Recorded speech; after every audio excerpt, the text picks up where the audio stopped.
Que el Señor, amados hermanos, siga bendiciendo nuestras vidas. Y la semana pasada estuvimos analizando acerca de el pacto de Dios con Moisés, que tiene que ver con Israel y tiene que ver con la ley. Y nos quedamos en el pacto o el punto central, ¿sí? El punto central de ese pacto. Y entonces estamos hablando acerca de la ley y dijimos que la ley muestra la situación pecaminosa de Israel y se le da a conocer, Dios le da a conocer a Israel que no va a obedecer la ley y que de la misma manera tendrá que ser llevado en cautiverio, pero que Dios va a hacer que nuevamente regresen. Hoy, dentro de ese punto central del pacto, vamos a ver la función de la ley. Por lo tanto, le invito a que vaya a Gálatas capítulo 3, Gálatas capítulo 3, y vamos a dar lectura de los versículos 19 al 29. Gálatas 3, 19 al 29 dice: entonces, ¿para qué sirve la ley? Fue añadida a causa de las transgresiones hasta que viniese la simiente a quien fue hecha la promesa, y fue ordenada por medio de ángeles en mano de un mediador. Y el mediador no lo es de uno solo, pero Dios es uno. Luego, ¿la ley es contraria a las promesas de Dios? En ninguna manera, porque si la ley dada pudiera vivificar, la justicia fuera verdaderamente por la ley. Mas la Escritura lo encerró todo bajo pecado, para que la promesa que es por la fe en Jesucristo fuese dada a los creyentes. Pero antes que viniese la fe, estábamos confinados bajo la ley, encerrados para aquella fe que iba a ser revelada.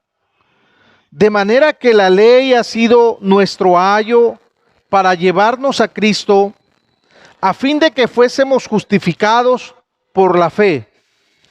Pero venida la fe, ya no estamos bajo ayo, pues todos sois hijos de Dios por la fe en Cristo Jesús.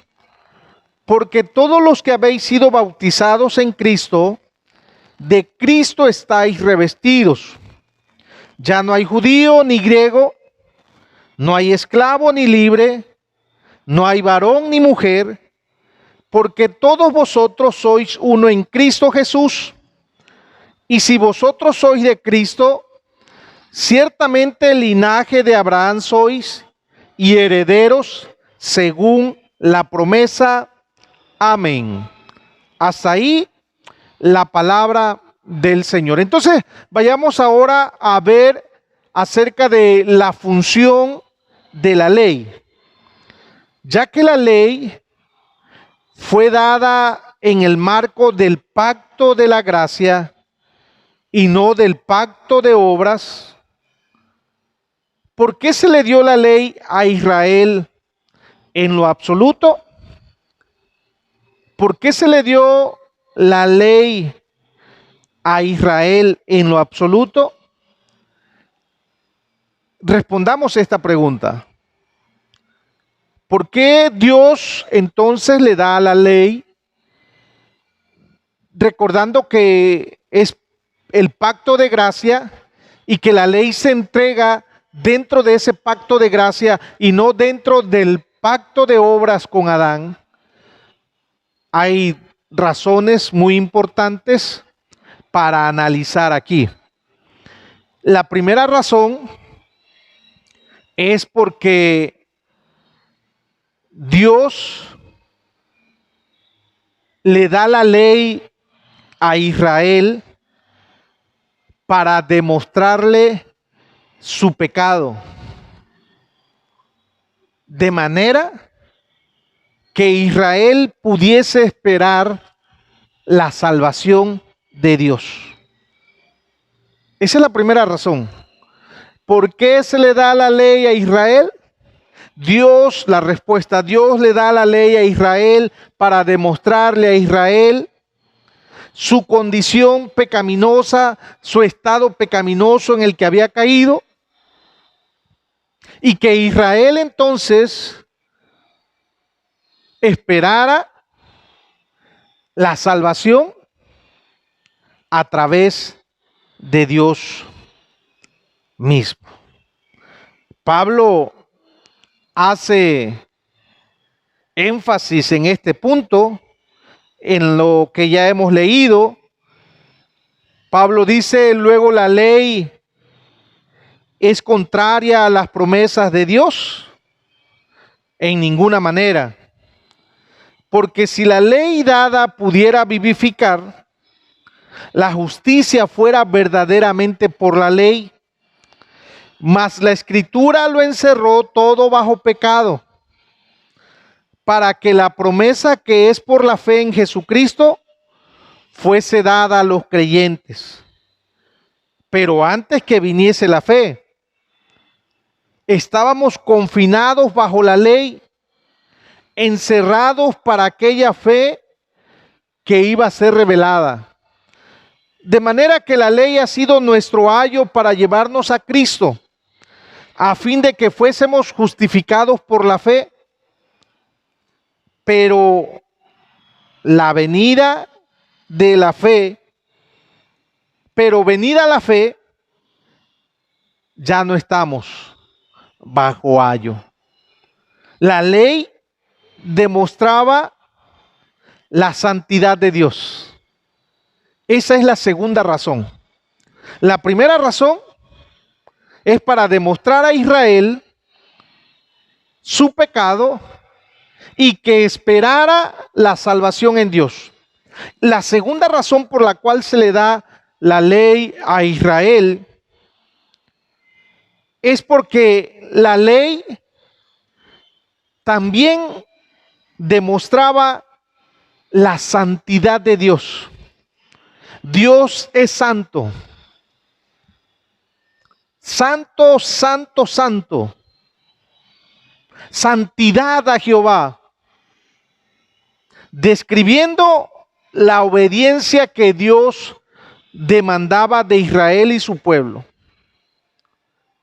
Levítico 11:45 dice: porque yo soy Jehová que te trajo de la tierra de Egipto para ser vuestro Dios. Por lo tanto, seréis santos, porque yo soy santo. Así que la segunda respuesta, la segunda razón, es para demostrar, la ley demuestra la santidad de Dios. Y hay una tercera razón por la que se le da la ley a Israel. Fue para que Israel pudiera conocer la voluntad de Dios.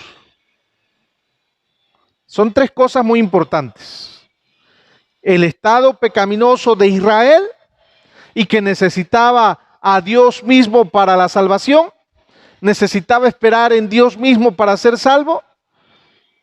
La segunda razón es porque la ley demuestra la santidad de Dios, pero la tercera razón es que la ley demuestra la voluntad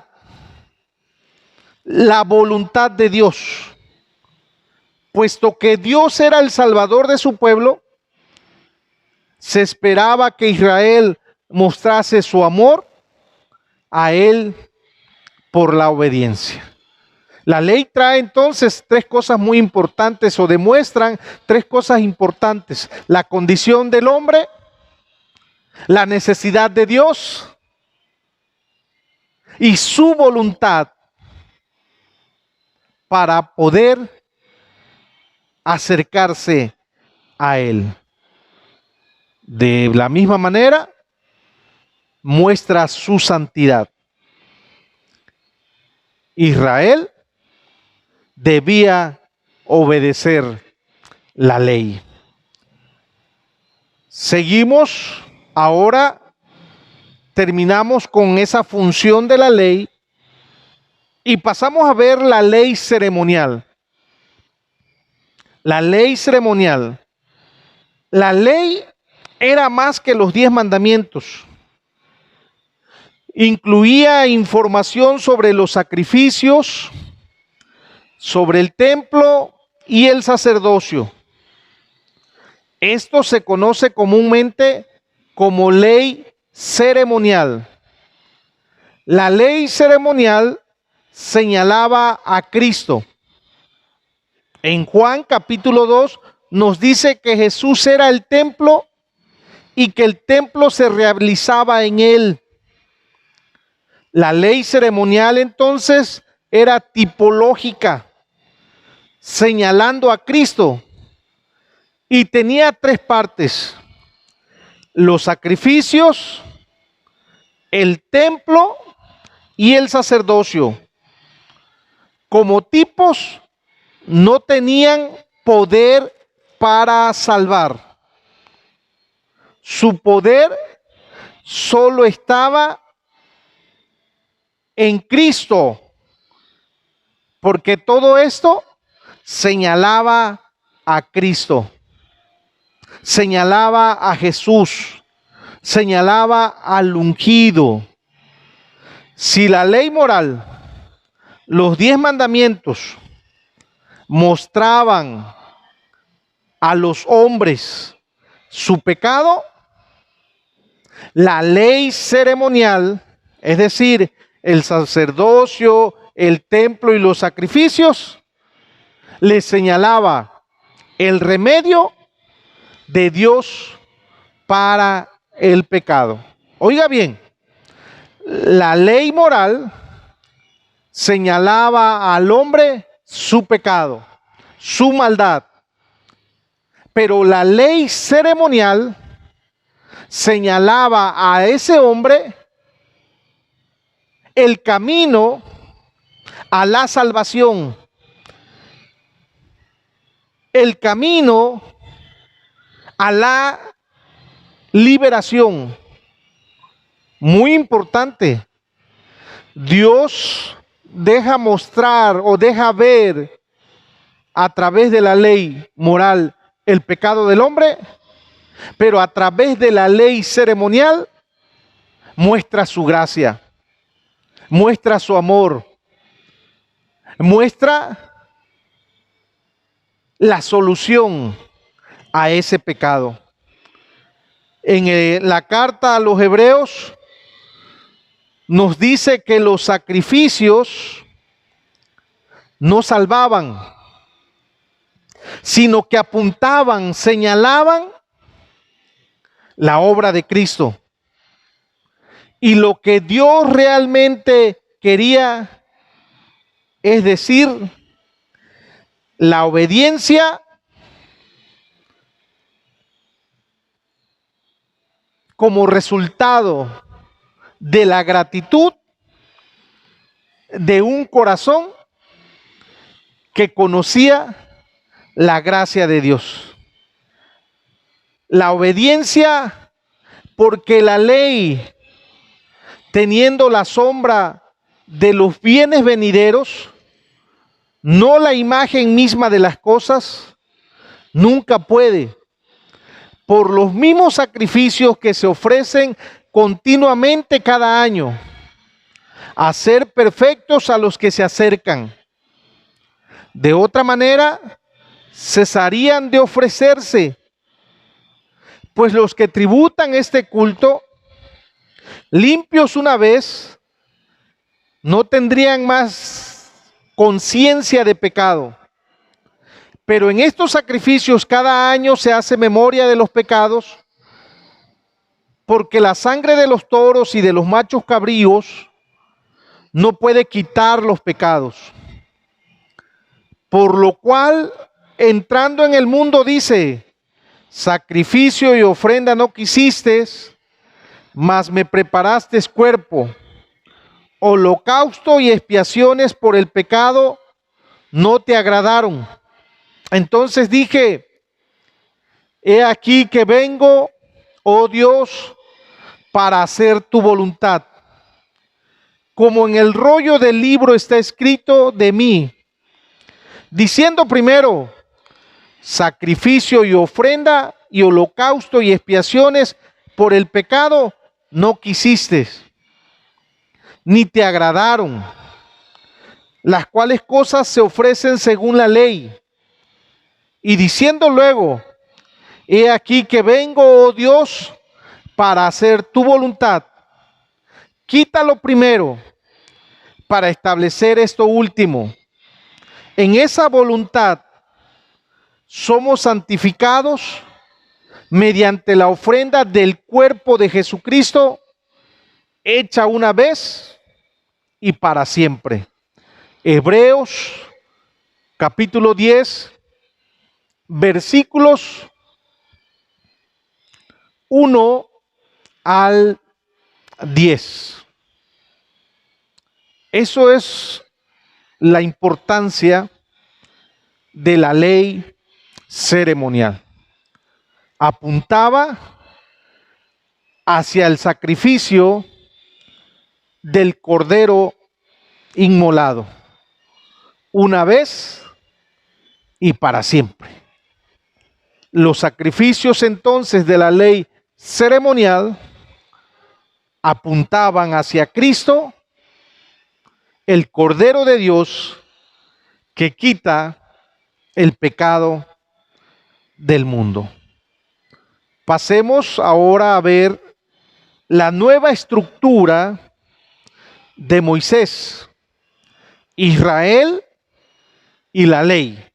La nueva estructura de Moisés, Israel y la ley. Otro aspecto nuevo e importante de este pacto era de que Moisés era el mediador. Moisés permanecía entre Dios e Israel. Éxodo 34. Pero también, primera a los Corintios 10, 1 al 6. Y vamos a leer ese pasaje. Primera a los Corintios capítulo 10, versículos 1 al 6, que dice, porque no quiero, hermanos, que ignoréis que nuestros padres todos estuvieron bajo la nube y todos pasaron el mar, y todos en Moisés fueron bautizados en la nube y en el mar, y todos comieron el mismo alimento espiritual, y todos bebieron la misma bebida espiritual, porque bebían de la roca espiritual que los seguía, y la roca era Cristo.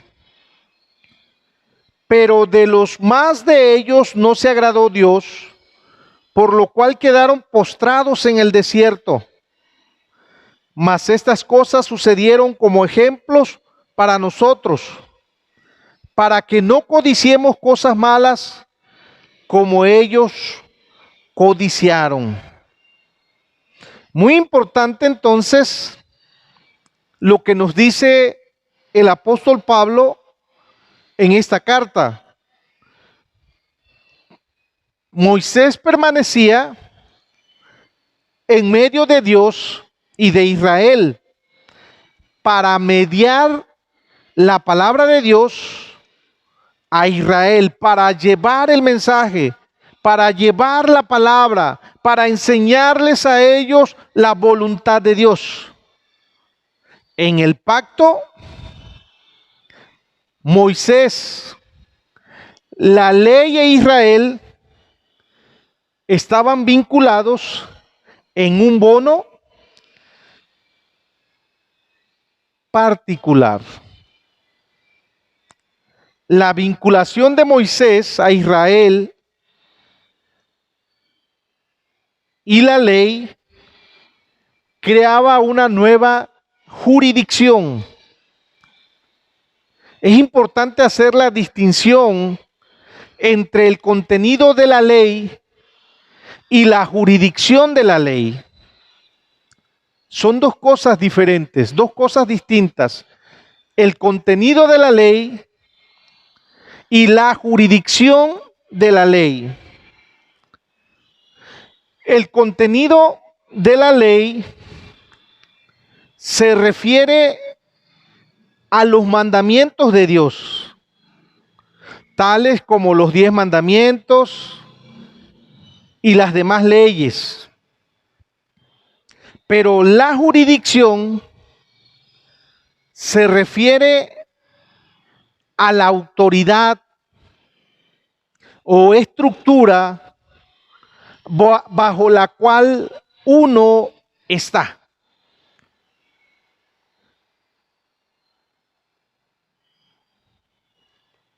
Vuelvo a repetir, el contenido de la ley se refiere a los mandamientos de Dios, a lo que Dios ha mandado a hacer, a la ley misma. Pero la jurisdicción de la ley se refiere a la autoridad o estructura jurídica bajo la cual uno está. Bajo el pacto con Moisés, Dios ahora trataba con Israel a través de Moisés y la ley. Esto imponía una nueva jurisdicción, una nueva estructura de autoridad en Israel. La ley establecía que la paga del pecado es muerte. Romanos 6, 23, un pasaje que conocemos. Romanos 6, 23 dice: porque la paga del pecado es muerte, mas la dádiva de Dios es vida eterna en Cristo Jesús, Señor nuestro. La Biblia también dice en Ezequiel 18:20, Ezequiel 18,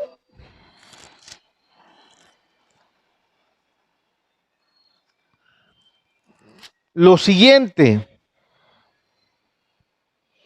el alma que pecare, esa morirá.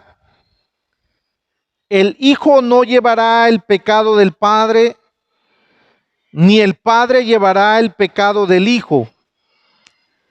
La justicia del justo será sobre él, y la impiedad del impío será sobre él.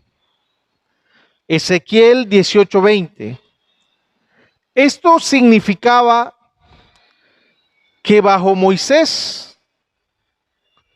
todos los que violaban la ley caían bajo su maldición. Esto significaba que bajo Moisés, todos los que violaban la ley caían bajo su maldición. Solo entonces habían dos maneras en que un infractor podía abordar las exigencias de la ley. Si alguien era infractor de la ley, entonces habían dos maneras para abordar estas exigencias. En primer lugar, podía pagar la multa con el fin de cumplir las exigencias de la ley. Si podía pagar, si podía restaurar, entonces estaba libre. En segundo lugar, podía pasar de una jurisdicción a otra para escapar de las exigencias de la ley. Recuerde que la jurisdicción de la ley se refiere a la autoridad jurídica bajo la cual uno está. Entonces, las dos maneras de poder tener la libertad era o pagar la multa o estar en una jurisdicción diferente, distinta,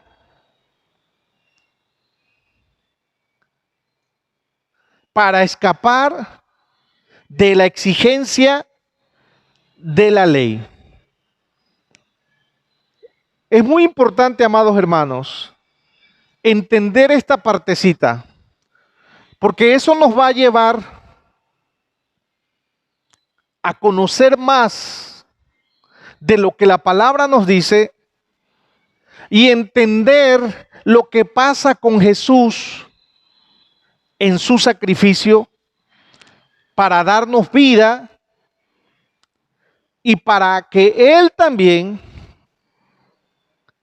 esté sentado a la diestra del Dios Padre Todopoderoso.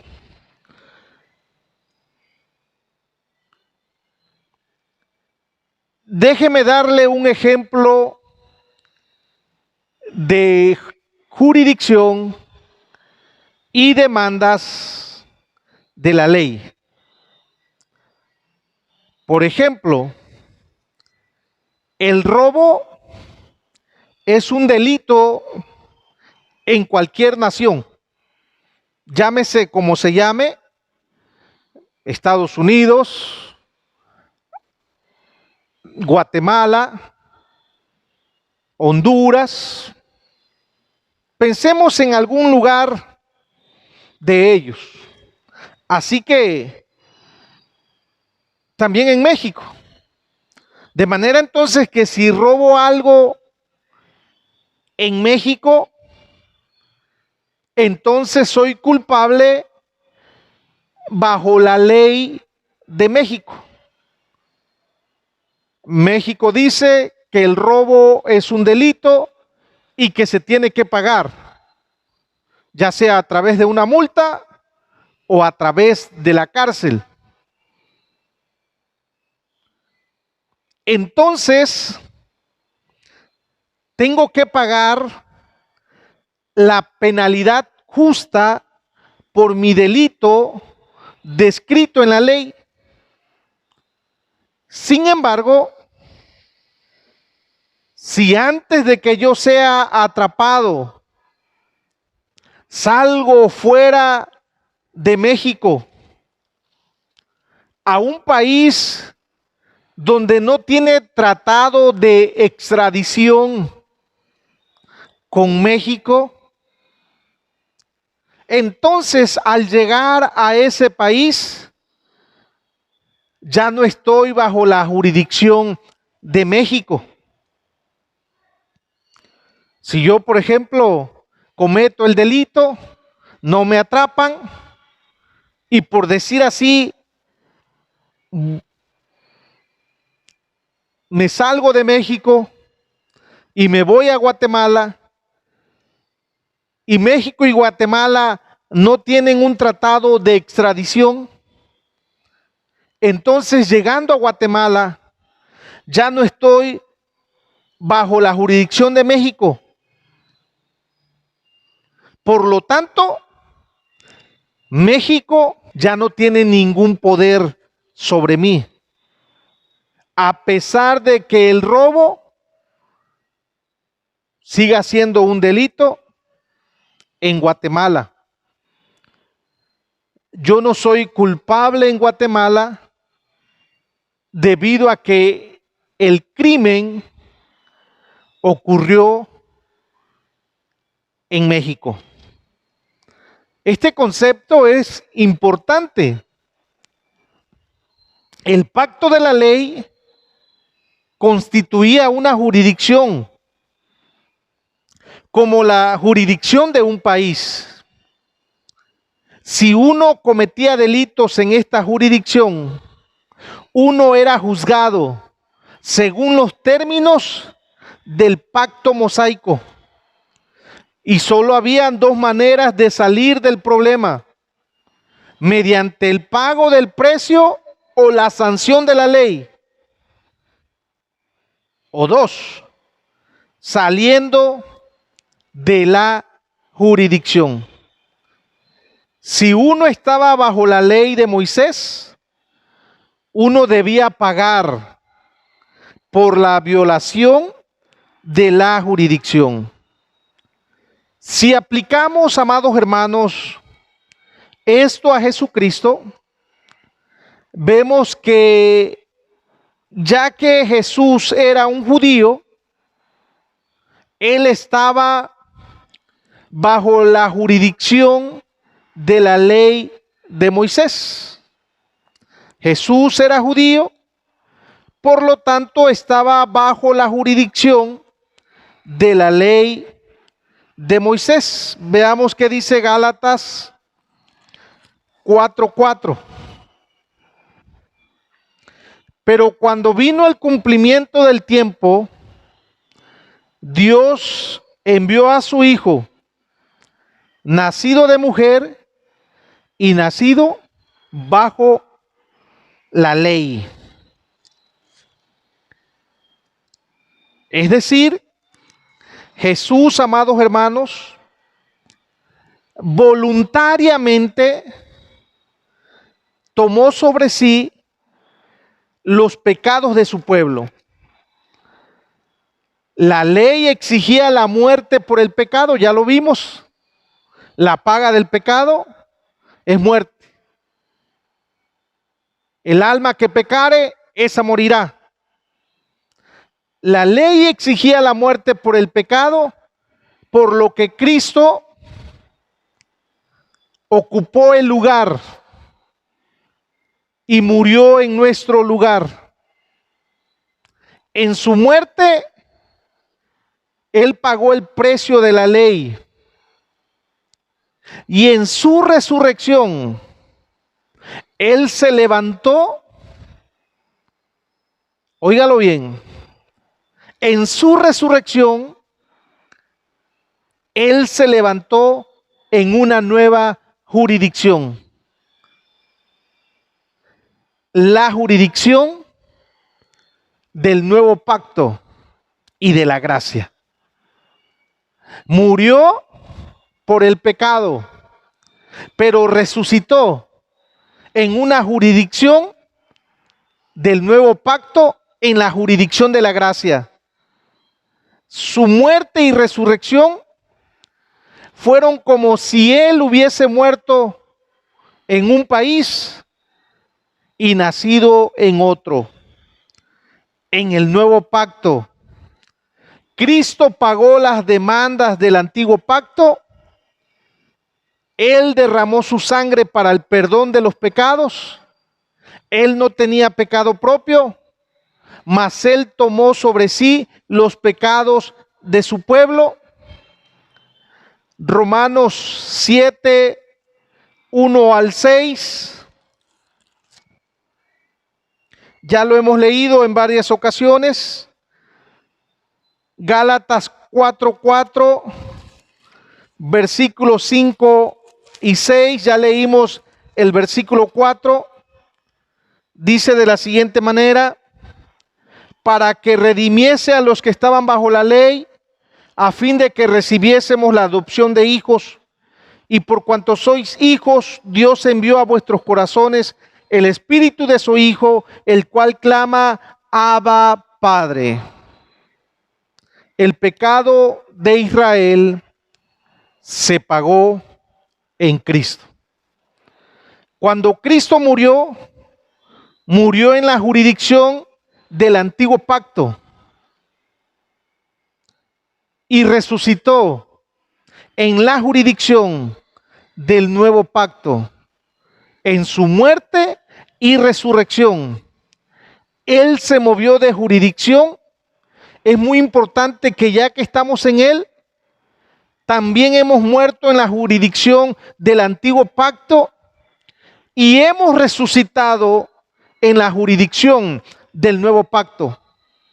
Dado que ya no estamos bajo la jurisdicción del antiguo pacto, no tenemos por qué temer a la ley. Su pena se ha pagado. Grandioso y maravilloso. Los que son conocedores de la ley entienden bien este proceso, entienden bien esta situación. En cuanto a la ley que se le da a Israel, Moisés es el mediador y señala hacia Cristo, el único mediador entre Dios y los hombres. Otro punto que es necesario analizar es la ley y los creyentes del Antiguo Testamento. La ley y los creyentes del Antiguo Testamento. Pasamos ahora a la posición de un creyente del Antiguo Testamento bajo la ley. David es un buen ejemplo del principio de la salvación por la gracia en el Antiguo Testamento. Aunque David estaba bajo el pacto davídico, también estaba bajo la ley mosaica. Además, por la fe, él también estaba unido a Cristo en el nuevo pacto. En primer lugar, David fue salvo por la gracia y la fe. En Romanos 4, versículos 5 al 8, dice lo siguiente: mas al que no obra, sino cree en aquel que justifica al impío, su fe le es contada por justicia. Como también David habla de la bienaventuranza del hombre a quien Dios atribuye justicia sin obras, diciendo: bienaventurados aquellos cuyas iniquidades son perdonadas y cuyos pecados son cubiertos. Bienaventurado el varón a quien el Señor no inculpa de pecado. Pablo cita el Salmo 32, versículos 1 y 2, para mostrar que David fue justificado por la fe, así como son los creyentes del Nuevo Testamento, y no por las obras de la ley. ¿Cómo se salvaron entonces los creyentes del Antiguo Testamento? No por los sacrificios, sino por la fe en la promesa del Mesías. En segundo lugar, también es evidente en los propios salmos que David estaba esperando la venida del Mesías. Salmo número 2, versículos 16.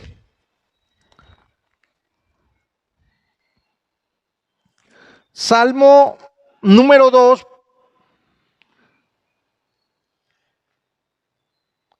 todo el Salmo número 2 dice de la siguiente manera: ¿por qué se amotinan la gente si los pueblos piensan cosas vanas? Se levantarán los reyes de la tierra y príncipes consultarán unidos contra Jehová y contra su ungido, diciendo: rompamos sus ligaduras y echemos de nosotros sus cuerdas. El que mora en los cielos se reirá, el Señor se burlará de ellos. Luego hablará a ellos en su furor y los turbará con su ira.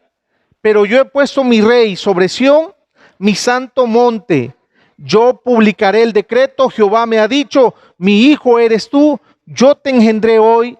Pídeme y te daré por herencia a las naciones, y como posesión tuya los confines de la tierra. Los quebrantarás con vara de hierro, como vasija de alfarero lo desmenuzarás.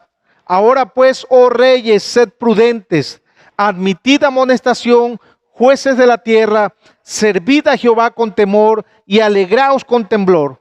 Honrad al Hijo para que no se enoje y perezcáis en el camino, pues se inflama de pronto su ira.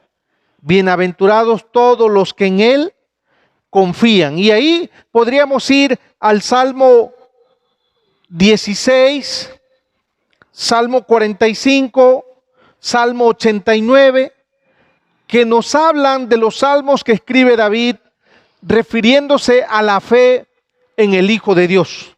David entendió que los sacrificios mosaicos en sí no podían salvar, sino que tenía que ser la obediencia y la muerte del Mesías. El testimonio de David muestra que los creyentes del Antiguo Testamento nunca fueron salvos por las obras de la ley, sino que se salvan o se salvaron por la fe, esperando el Mesías que había de venir. Teniendo en cuenta esto, ¿por qué continuar ofreciendo sacrificios? Pablo dice que en ese momento creyentes israelitas eran como niños bajo tutores y mayordomos, en espera hasta la plena revelación de Dios en Cristo, cuando se convertirían en adultos. Ahora que Cristo ha venido, los tipos y sombras del Antiguo Testamento se han eliminado en la venida de Cristo. El propósito de la ley fue cumplido y por lo tanto esta ya no es necesaria. Ahí culminamos nuestra enseñanza de esta segunda parte de Moisés, la ley e Israel. Y hasta ahí vimos lo que realmente tiene que ver la ley. En nuestra próxima enseñanza veremos el Nuevo Testamento y la ley. Una tercera parte a la cual vamos a ir para culminar esta enseñanza del pacto de Dios con Moisés, la ley e Israel. Y veremos entonces el Nuevo Testamento y la ley. Dios, amados hermanos, nos bendiga en esta hora. Y antes de culminar, vamos a hacer una oración de manera que tu casa sea bendecida. Oremos. Señor, gracias porque para siempre eres bueno y para siempre es tu misericordia. Bendice a tus hijos. Gracias por la enseñanza de tu palabra. Ayúdanos a entenderla, ayúdanos a ponerla en práctica. Ayúdanos, Señor, de manera que esta palabra sea entendible, sea comprendida. Y Señor, en gratitud a todo lo que tú haces por nosotros, te sirvamos. Gracias te damos. Bendice a tus hijos en sus hogares. Aquellos que están enfermos, dales la sanidad conforme es tu voluntad. Aquellos que tienen problemas, resuélveles, Señor. Ayúdales. A los que están desempleados, provéeles el empleo, pero enséñales también que tú eres la fuente de toda bendición y que confíen en ti como ese Dios proveedor y dador de todas las cosas. Gracias te damos, Señor. En tus manos nos ponemos. En el nombre de Jesús te lo pedimos. Amén.